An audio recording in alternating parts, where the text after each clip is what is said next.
Hey, welcome to your Daily Dose of Dudley, except we're on the road right now. Today is going to be a little wacky because I've got a busy day, and so between filming here at the school, I thought I'd put a window behind me, get a little bit of maybe that snowfall today. But anyway, between that and then I've got stuff in the afternoon, we're going to get here probably in my car at some point, but we'll get what we can get and get this done, all right? Um, Let's go ahead and jump into stave 4. Remember, at the end of stave 3, Scrooge just could see the next ghost coming. There was no like back to his bed, no time jump, anything. It's just here it comes right after the ghost of Christmas present disappeared. So we are on page 59, stave 4, the last of the spirits. The phantom slowly, gravely, silently approached. When it came near him, Scrooge bent down upon his knee. From the very air through which this spirit moved, it seemed to scatter gloom and mystery. It was shrouded in a deep black garment, which concealed its head, its face, its form, and left nothing of it visible save one outstretched hand. But for this it would have been difficult to detach its figure from the night, and separate it from the darkness by which it was surrounded. It's a very dark tone here. He felt that it was tall and stately when it came beside him, and that its mysterious presence filled him with a solemn dread. He knew no more, for the spirit neither spoke nor moved. "I am in the presence of the ghost of Christmas yet to come," said Scrooge. The spirit answered not, but pointed onward with its hand. "You are about to show me the shadows of things that have not happened, but will happen in the time before us," Scrooge pursued. "Is that so, spirit?" The upper portion of the garment was contracted for an instant in its folds, as if the spirit had inclined its head. That was the only answer he received, so kind of like one nod. Although well used to ghostly company by this time, so Scrooge is kind of used to ghosts, Scrooge feared the silent shape so much that his legs trembled beneath him, and he found that he could hardly stand when he prepared to follow it. The spirit paused a moment, observing his condition and giving him time to recover. So even though he's kind of gotten used to the ghost, he is scared of this one. But Scrooge was all the worse for this. It thrilled him with a vague, uncertain horror to know that behind the dusk shroud there were ghostly eyes intently fixed upon him, while he, though he stretched his own to the utmost, could see nothing but a spectral hand and one great heap of black. "Ghost of the future," he exclaimed, "I fear you more than any specter I have seen. But as I know your purpose is to do me good, and as I hope to live to be another man from what I was," so a change in Scrooge. He wants to be different, he said. "I am prepared to bear you company and do it with a thankful heart. Will you not speak to me?" It gave him no reply. The hand was pointed straight before them. "Lead on," said Scrooge. "Lead on. The night is waning fast, and it's precious to me, and it's precious time to me." So the night is waning fast, and it is precious time to me. Time has become very precious to Scrooge at this point. That's also in your homework, hint, hint. "I know. Lead on, spirit." The phantom moved away as it had come toward him. Scrooge followed in the shadow of its dress, which bore him up, he thought, and carried him along. They scarcely seemed to enter the city, for the city rather seemed to spring up about them and encompass them of its own act. But there they were in the heart of it, on change amongst the merchants, who hurried up and down, chinking money in their pockets, and conversed in groups, and looked at their watches, and trifled through with their great gold seals, and so forth, as Scrooge had seen them often. So it's kind of like in the market area. The spirit stopped beside one little knot of businessmen. Observing that the hand was pointed to them, Scrooge advanced to listen to their talk. "No," said a great fat man with a monstrous chin. "I don't know much about it either way. I only know he's dead." "When did he die?" inquired another one. "Last night, I believe." "Why, what was the matter with him?" asked a third, taking a vast quantity of snuff out of a very large snuff box. "I thought he'd never die." "God knows," said the first with a yawn.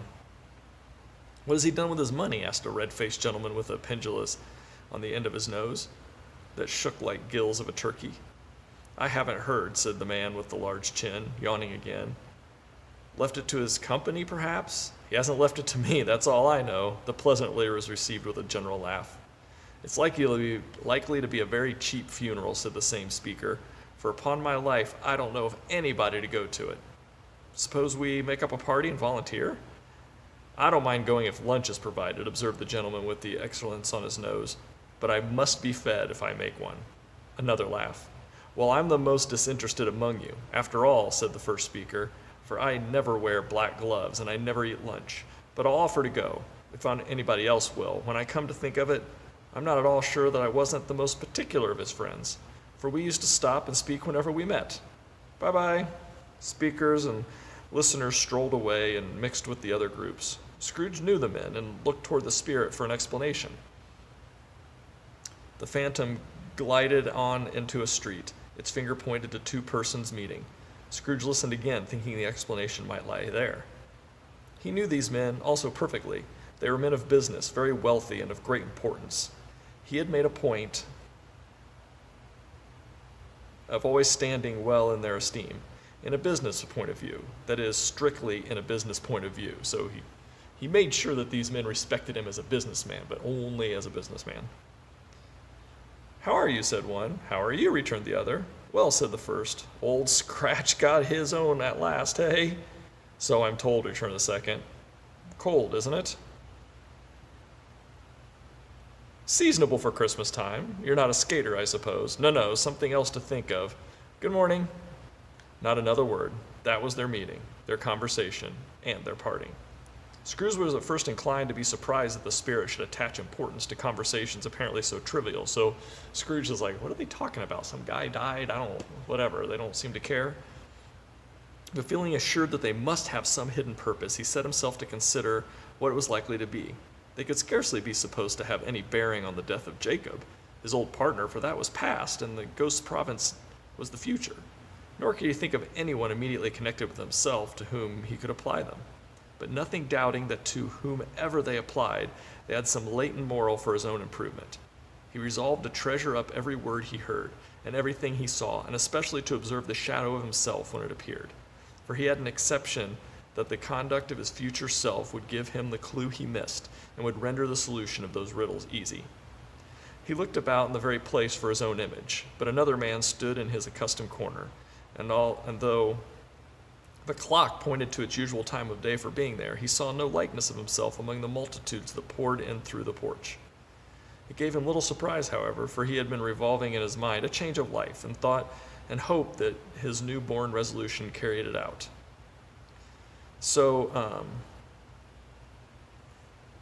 he expected to see himself there, and then he was like, wait, but I've changed because of this, so maybe that's why I'm not there. Quiet and dark beside him stood the phantom with its outstretched hand. When he roused himself from his thoughtful quest, he fancied from the turn of the hand and its situation in reference to himself that the unseen eyes were looking at him keenly. It made him shudder and feel very cold. They left the busy scene and went into an obscure part of town where Scrooge had never penetrated before, although he recognized its situation and its bad repute, meaning it's a part of town that's not great and that's not someplace Scrooge normally went. The ways were foul and narrow, the shops and houses wretched, the people half naked, drunken, ugly, alleys and archways like so many cesspools, disgorged their offenses of smell and dirt and life upon the straggling streets, and the whole quarter reeked with crime, with filth and misery. For in this den of infamous resort, there was a low-browed beetling shop. It's kind of like a pawn shop. Below a penthouse roof where iron, old rags, bottles, bones, and greasy offal were brought. Upon the floor within were piled up heaps of rusty keys, nails, chains, hinges, files, scales, weights, and refuse iron of all kind. Secrets that few would like to scrutinize were bred and hidden in mountains of unseemly rags, masses of corrupted fat, and scepters of bones. Sitting among the wares he dealt in, by a charcoal stove made of old bricks, was a gray-haired rascal, nearly 70 years of age, who had screened himself from the cold air without by a frowsy curtaining of miscellaneous tatters, hung upon a line, and smoked his pipe in all the luxury of calm retirement. Scrooge and the phantom came into the presence of the man, just as a woman with a heavy bundle slunk into the shop. But she had scarcely entered when another woman, similarly laden, came in too, and she was closely followed by a man in faded black who was no less startled by the sight of them. Then they had been upon the recognition of each other, after a short period of blank astonishment in which the old man with the pipe had joined them. They all three burst into a laugh. Let the charwoman alone to be the first, cried she who had entered first. Let the laundress alone be the second. Let the undertaker's man alone to be the third. Look here, old Joe, here's a chance. If we haven't all three met here without meaning it. You couldn't have met in a better place, said old Joe, removing his pipe from his mouth. Come into the parlor. You were made free of it long ago, you know. And the other two aren't strangers. Stop till I shut the door of the shop. Ah, how it squeaks. There ain't such a rusty bit of metal in the place as its own hinges, I believe, and I'm sure there's no such old bones here as mine. We're all suitable to our calling. We're all matched. Come into the parlor. Come into the parlor. The parlor was the space between the screen of rags. The old man raked the fire together with an old stair rod, and having trimmed his smoky lamp, for it was night, with the stem of his pipe, he put it in his mouth again. While he did this, the woman who had already spoken threw her bundle on the floor and sat down in a flaunting manner on a stool, crossing her elbows on her knees and looking with a bold defiance at the other two. So we're at the 11-minute mark. So we're getting ready to start page 64. So we got a long ways here, but we'll see what's going on in this pawn shop, and maybe Scrooge can start to piece together what everybody's talking about and what everybody's doing, because this ghost, who is, by the way, silent and dark, very different than the other ghosts, right? It's not getting much explanation from him. He's just showing him things to see if he can figure out. So I will see you for another Daily Dose of Dudley here in a little bit when I can get to it. But for now, that should at least get you started on the homework, right? Bye. Thanks.